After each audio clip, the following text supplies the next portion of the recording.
네, 아멘. 요즘 코로나19 때문에 많은 사람들이 삶에 지친 모습이 여기저기서 나타나고 있습니다.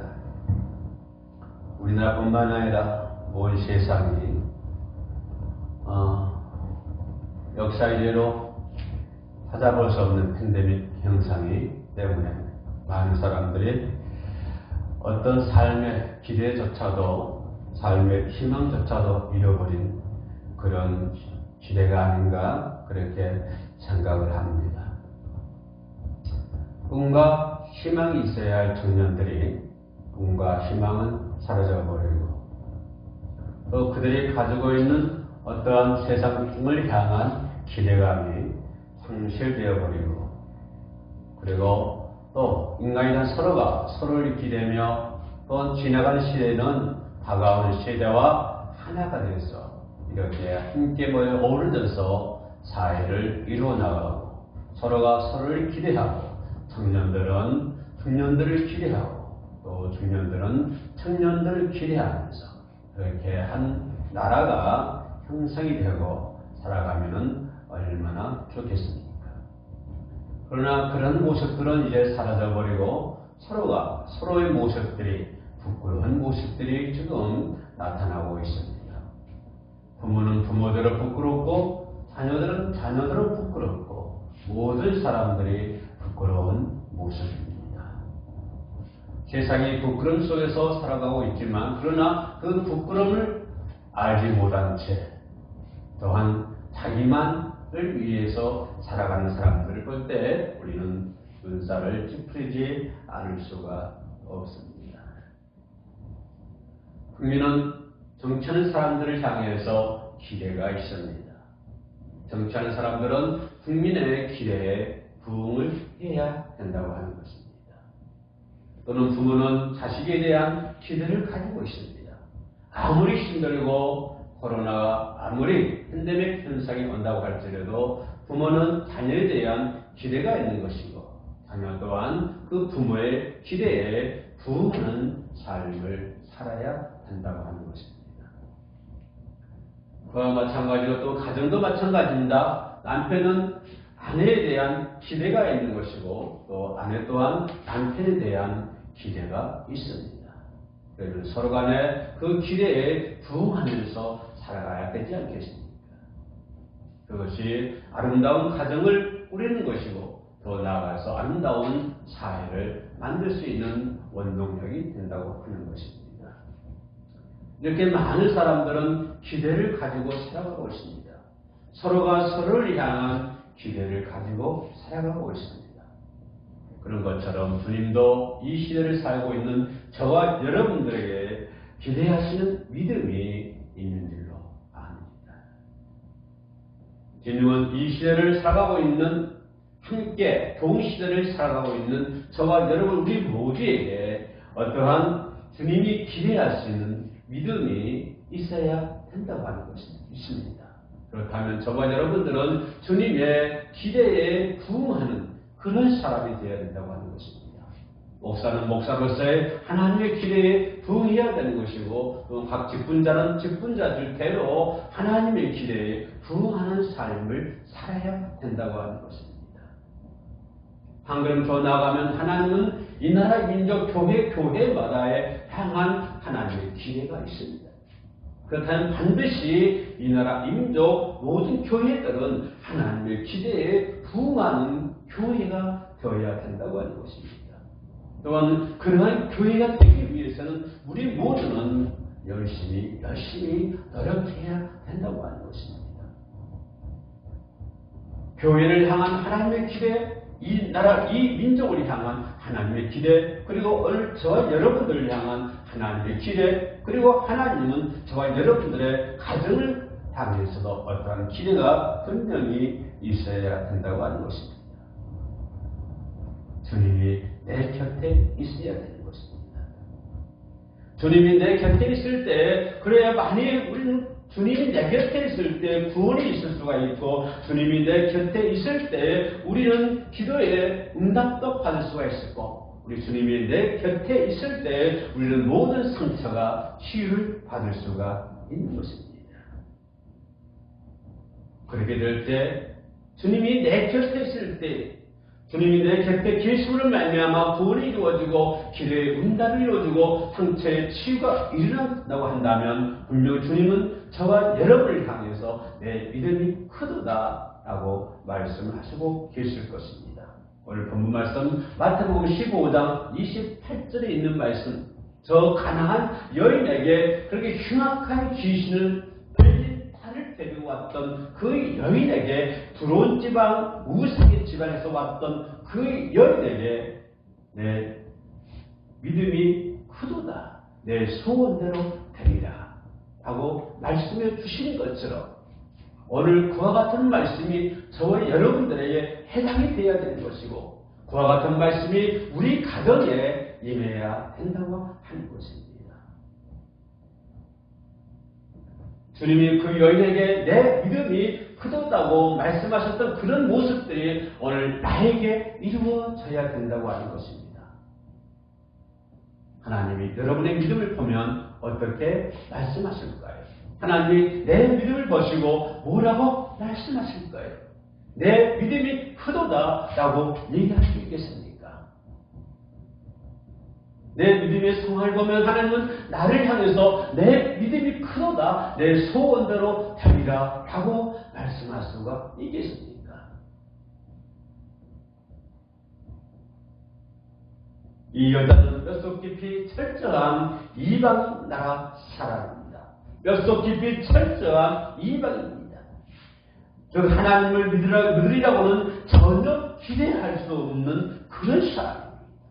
아무것도 알지 못하는, 율법도 행하지 않는, 율법도 알지 않는 그들 민족에서 그 이방 국가, 이방 나라에서 도저히 하나님을 믿을 거라고는 생각조차 할 수 없는 그러한 여인이었습니다.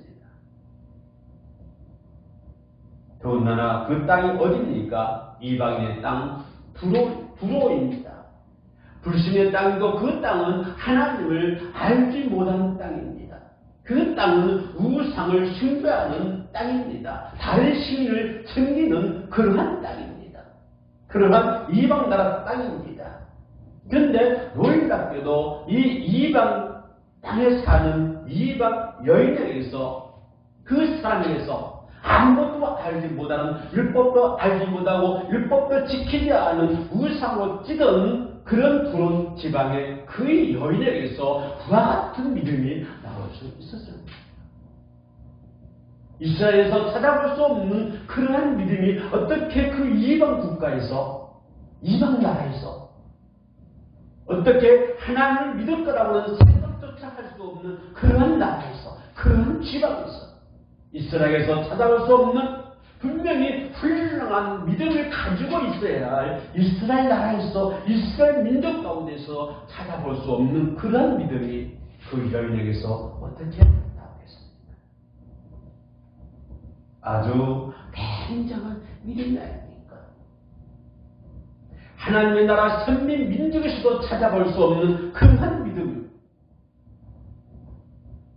놀랍게도 굉장한 믿음을 그러한 이방 나라, 이방 여인에게서 찾아볼 수 있는 것 아닙니까? 가나안 여자 하나가 그 지기에서 나와서 소리질러 이르되 주 다윗의 자손이여 나를 불쌍하게 여기소서라고 소리를 지릅니다. 예수께서 두로온지만 지나가실 때 그 가나안 여인이 와가지고 소리를 지릅니다. 주 다윗의 자손이여 나를 불쌍히 여기소서.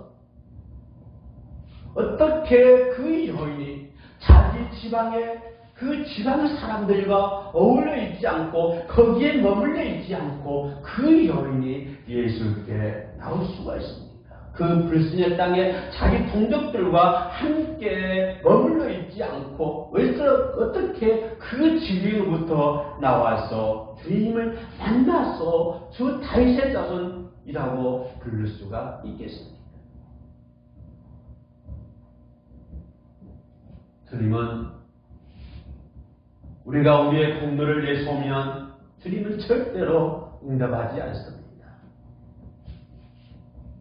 주님은 우리의 자격을 내세우면 절대로 주님은 우리를 만나주시지 않습니다. 우리가 우리의 잘난 것을 내세우면 절대로 주님은 우리를 만나주지 않습니다. 하지만 이 여인처럼 하나님의 궁의를 붙잡고 예수 그리스도의 궁의를 붙잡고 매달리는 사람들에게는 하나님 예수님은 마음이 뜨거워지는 것입니다. 자기가 잘난 것, 자기의 공로, 자기의 자격을 내세운 사람들은 하나님은 절대로 주님은 그 사람들을 만나주지 않지만은 그리고 주님의 궁의라심을 붙잡고 그 궁의라심에 의지하여 매달릴 사람들에게는 주님은 따뜻한 마음을 품으신다고 하는 것입니다. 바로 이 가난한 여자 그분에게 하주신 말입니다. 소경 거지 바디메오에게 그랬습니다. 또한 간질병에 걸렸던 아이의 아버지도 그랬습니다. 12년 동안에 혈류증을 앓았던 그 여인도 그랬습니다. 그들은 자신의 모습들을 보여주지 않았습니다. 자기의 잘난 것을 내세우지 않았습니다. 자기의 공로를 내세우지 않았습니다. 자신들의 자격을 내세우지 않았습니다.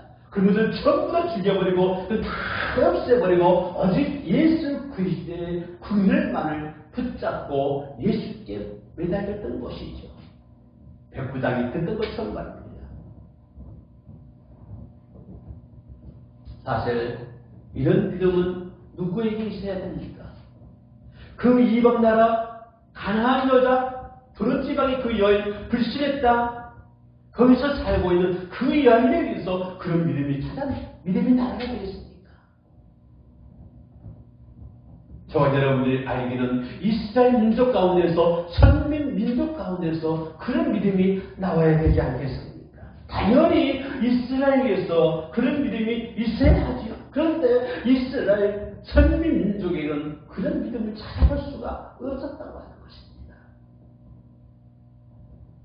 이스라엘 선민 민족에서도 찾아볼 수 없는 그 믿음을 이방인 두름 지방에 우상을 찌들어버린 그 나라, 그 민족, 그 여인에게서 이스라엘 선민들에게서도 찾을 수 없었던 그 믿음이 그 여인에게서 찾아볼 수 있었던 것 아닙니까? 이스라엘 가운데도 없는 믿음? 그게 말이 됩니까? 왜 이스라엘은 그런 믿음이 없고 이방인들에게 그런 믿음이 있습니까? 왜 3년 동안 예수 그리스도를 따라다니던 그 제자들에게는 그런 믿음이 없었고 그 이방인들에게 그런 믿음이 있었습니까? 예수님의 기사와 이적을 많이 목격했던 그 사람들에게는 그 믿음이 없었고 왜 어떻게 불신의 땅에서 살고 있는 그 여인에게서 그런 큰 믿음이, 그런 굉장한 믿음이 나올 수 있었습니까? 우리가 바로 생각해 봐야 할 문제가 이 문제 아닙니까? 우리는 직분에 따라서 신의 경력에 따라서 거기에 부응하는 믿음이 나와야 되지 않겠습니까? 선민 민족이면 선민 민족답게 거기에 부응하는, 거기에 걸맞는 믿음이 나와야 되지 않겠습니까? 그러나 거기에 맞는 믿음이 나와야 할 그 민족에게서는, 그 사람들에게서는 그런 믿음이 나오지 않고 어떻게 저 이방 우상 신들을 찌들어버린 그 지방에서 이스라엘 선민 민족에서 찾아볼 수 없는 믿음이 거기서 나왔다는 말입니다. 우리는 직분에 부응하는 믿음이 있어야 됩니다. 목사는 목사로서의 목사에 부응하는 믿음이 있어야 되는 것이고, 권사는 권사로서의 권사에 부응하는 믿음이 있어야 되는 것 아닙니까? 하나님이 기대하신 믿음이 우리에게는 있어야 된다고 하는 것입니다. 하나님이 기대하신 믿음이 오늘 나에게는 있어야 된다고 하는 것입니다. 하나님이 기대하시는 믿음이 이 나라 이 민족에게는 있어야 된다고 하는 것입니다. 그래야만이 이 나라 이 민족이 살 수 있는 것이죠. 주님은 믿음 없는 사람들하고는 함께 하실 수가 없습니다. 그래서 거기서 나가 두로 지방으로 돌아가셨습니다. 주님이 떠나시면 끝나는 것입니다. 주님이 떠나시면 아무것도 할 수 없는 것입니다. 주님이 내게서 떠나버리면 나는 구원도 이룰 수가 없는 것이고, 주님이 내게서 떠나버리면 내 기도에 응답도 있을 수가 없는 것입니다. 주님이 내게서 떠나버리면 우리는 주님의 은혜도 받을 수가 없는 것입니다. 주님이 여기에 머물러 계실 때만이 우리가 주님의 은혜를 받을 수가 있고, 주님이 내 곁에 계셔야만이 내가 구원받을 수가 있는 것이고, 주님이 내 곁에 계셔야만이 우리가 기도에 응답받을 수 있는 것입니다. 주님이 내 가정에 머물러 있어야 되는 것입니다. 주님이 이 나라 이민족 교회에 머물러 있어야 된다고 하는 것입니다. 주님이 이 나라 이민족에게 머물러 있어야 된다고 하는 것입니다. 주님이 대한민국에 머물러 있어야 된다고 하는 것입니다. 주님이 머물러 계셔야만이 우리는 주님께로부터 오는 모든 은혜를 받을 수가 있는 거다. 그러나 주님이 기대하신 믿음이 없는 사람하고는 주님이 함께 계시지를 않습니다. 거기서 떠나가시는 것입니다. 주님은 믿음 없는 사람하고는 함께 할 수가 없어서 거기서 나가 두로 지방으로 떠나가지 않습니까? 그렇게 주님의 기사와 이적을 목격했던 그 지역, 그 사람들, 그렇게 훌륭하신 예수 그리스도의 말씀을, 예수 그리스도의 설교를 들었던 그 사람들에게는 하나님 예수 그리스도 기대하시는 믿음이 타작할 수가 없었단 말인 것입니다. 그래서 주님은 그 지역을 떠나가시지 않습니까? 주님이 떠나가시면 아무것도 할 수가 없습니다. 주님이 머물러 있어야 되는 것입니다. 오늘 가나안 여인이 예수께 찾아옵니다. 이스라엘 백성이 아니고 이방 여인이죠. 이방 여인이 예수께 찾아온다고 하는 것은 그렇게 흔한 일이 아닙니다. 여인이 딸이 귀신 들렸다고 합니다. 어느 성경 말씀 보니까 아주 흉악한 귀신이 들렸다고 합니다. 바로 이 여인이 예수께 찾아온 것은 자기 딸 때문이죠. 흉악한 귀신을 들렸던 그 딸 때문에 이 여인은 예수께 찾아왔습니다. 그런데 예수님과 이 여인의 만남이 순탄치만은 않죠. 가나안 여인은 자기 딸을 거쳐다니고 계속해서 예수를 따라다닙니다. 계속해서 예수를 따라다니면서 예수께 예수님이 가는 길마다 아마 따라다녔겠지요. 그리고 소리를 질렀겠지요. 그래도 예수님은 아무런 말씀도 하시지 않습니다. 눈길 한번 주시지 않습니다. 그래도 이 여인은 계속해서 그 예수님을 따라다녔겠지요. 그리고 소리를 질렀겠지요. 이상하게도 예수님은 한 말씀도 대꾸를 하지 않습니다. 그래도 계속해서 이 여인이 따라다니자 예수님은 마지못에서 한 말씀 하십니다. 뭐라고 하십니까? 자녀에게 줄 떡을 개한테 던져줄 수 있겠느냐. 비참한 말입니다. 여인이 이 말을 들었을 때 얼마나 가슴이 찢어졌겠습니까? 가난한 여인을 모독하는 그런 말이 있습니다. 어떻게 사랑만 있으면 예수께서 그렇게 말씀할 수가 있습니까? 서로 사랑하라고 하셨던 예수께서 어떻게 그런 말씀을 할 수가 있습니까? 그 가난한 여인을 가슴을 풀어내는 그런 말씀을 예수께서 어떻게 하실 수가 있겠습니까? 자녀에게 줄 떡을 개에게 던질 수가 있느냐? 개라고 하는 것입니다. 가나안 여인을 모독하는 말입니다. 예수님께서 평소답지 않는 그런 태도를 이 여인 앞에 보여주는 것입니다. 유대인들은 이방 여인들을 개나 돼지처럼 취급을 했습니다. 이방인들과 접촉하는 것을 별로 좋지 않게 여겼습니다. 율법을 모르는 이방인들, 그런 사람들은 부정한 사람들이요 저주받은 무리라고 유대인들은 생각을 했습니다. 혹시 이런 유대인들이 이방 지역을 다녀오면 반드시 신발의 먼지까지도 다 털고 나왔습니다. 뭡니까? 이방인들은 부정하고 더럽다고 하는 것이죠. 이것이 유대인들의 생각이었습니다. 이것은 아주 잘못된 생각이고 아주 잘못된 편견이죠. 그런데 예수님께서 그게 걸맞는 말씀하고 있지 않습니까? 알다가도 모르는 많은 유대인들이 그렇게 생각했던 것처럼 아마 예수님도 이방 사람들을 개나 개처럼 생각했을 거예요. 도대체 예수님은 어떤 마음으로 어떤 생각으로 이 가난한 여인에게 그렇게 말을 했을까요? 여기에 아주 중요한 것이 있습니다. 예수님은 지금 가난한 여인들을 상대하고 있지만 실제로는 가난한 여인들을 상대하고 있는 것이 아니라 제자들을 상대하고 있습니다. 예수님은 실제로는 가난한 여인에게 말씀을 하고 있지만 실제로는 예수님의 제자들에게 말씀을 하고 있는 것이죠.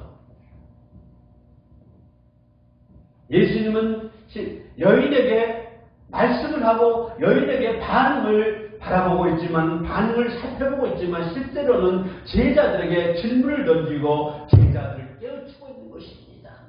지금 제자들에게 뭔가를 알려주기 위해서 제자들에게 뭔가를 깨우쳐주기 위해서 예수님은 그와 같은 말씀을 하고 계시는 것이죠. 지금 이방 여인들과 이방 여인하고 대화하고 있는 것 같지만 실제로는 제자들에게 질문한 것이죠. 그리고 제자들의 반응을 바라보고 있는 것이죠. 제자들을 교육시키기 위한 것, 제자들을 깨우치기 위해서 예수님은 이방 여인에게 그와 같은 말을 하는 것입니다. 제자들이 예수님에게 말을 합니다. 23절 말씀입니다. 그 여자가 우리 뒤에서 소리를 지르오니 그를 보내소서. 그 여자가 우리 뒤에서 소리를 지르오니 그를 보내소서. 그 여자가 우리 뒤에서 소리를 지르니 그 여자를 보내소서. 예수님께서는 직접 말씀하시지는 않았지만 침묵으로 제자들에게 던진 질문입니다. 어떤 질문일까요? 저 여자가 끈질기게 내 뒤를 따라오면서 소리를 지르는데 너희들도 그렇게 끈질기게 아니 따라다니면서 강구한 적이 있느냐? 이건 지금 제자들에게 묻고 있는 것입니다. 저 이방 여인, 저 두려운 사람, 우상을 찌는 저 여인이 끈질기게 나를 따라다니면서 강구하고 있는데 너희들도 그렇게 해본 적이 있느냐? 너희들도 계속해서 소리를 지르면서 그렇게 애원한 적이 있느냐? 이걸 지금 예수님은 제자들에게 묻고 있는 것입니다. 저 이방 여인, 저 여인도 그러는데 너희들은 한 번이라도 그렇게 해본 적이 있느냐? 저 여인은 울면서 계속해서 따라다니면서 소리를 지르고 있는데 너희들은 한 번이라도 그렇게 해본 적이 있느냐? 예수님은 제자들에게 던지는 또 하나의 질문은 과연 너희는 큰 믿음이 있느냐? 라고 얘기를 합니다. 모욕을 당하고 수치를 당해도 가슴이 찢어지는 그러한 모욕을 당해도 물러서지 않고 계속 강구하고 있는 그 여인의 믿음이 큰 믿음이라고 하는 것입니다. 예수님은 가난한 여인에게 내 믿음이 크도다 하셨는데 이 말을 뒤집어보면 제자들에게 던지는 질문입니다. 너희는 과연 이 여인처럼 큰 믿음이 있느냐? 그 말입니다. 여러분, 이 여인처럼 큰 믿음이 있습니까? 예수님은 제자들에게 좀 그런 질문하고 있습니다. 너희도 이 여인처럼 큰 믿음이 있느냐? 예수님은 제자들에게 그런 질문을 하고 있는 것이죠. 내 믿음이 크도다. 물론 이방 여인이 그런 말도 들어야 됩니다만, 그러나 이방 여인보다도 예수님의 제자들이 그런 말을 더 많이 들어야 되는 것 아닙니까? 내 믿음이 크도다. 내 믿음이 크도다. 어찌하여 예수님의 제자들보다도 이방 여인이 그런 말을 들 수가 있습니까? 이방 여인보다는 예수님의 제자들이 더 많이 그런 말을 들어야 되지 않겠습니까? 지금 예수님과 이방 여인과의 대화 속에서 예수님은 제자들에게 지금 알려주고 있습니다. 내 믿음이 크도다. 예수님에서 칭찬 듣는 것이, 이것이 우리들의 궁극적인 목표 아닙니까? 우리 모두가 들어야 할 그런 칭찬 말 아닙니까? 참으로 어려운 시대를 지나가고 있습니다.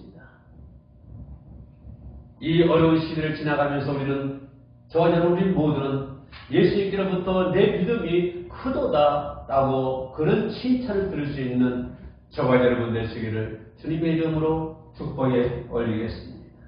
기도하겠습니다. 하나님, 겨자씨 같은 믿음이 반석 같은 믿음으로 크게 해 주시옵소서. 예수님의 이름으로 기도드립니다. 아멘.